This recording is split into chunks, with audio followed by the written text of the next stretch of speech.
Hi guys, welcome back to our channel Finance for Beginners. Today in this video I'm going to show you how to check your balance in MetaTrader 5. To do so, follow some simple steps with me. First of all, open your MetaTrader 5 application, then log into your account. Then this type of interface will appear in your screen. From the bottom of the screen you can see a terminal portal.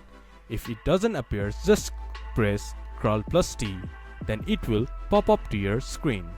From here, go to Trade menu bar. After going to Trade menu bar, you can see Balance.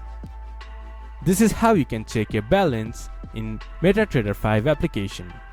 This much for today's video. If you guys find our video helpful, please leave a like and comment. And do not forget to subscribe our channel and hit the bell icon. I'll see you guys again in our next video. Thank you for watching.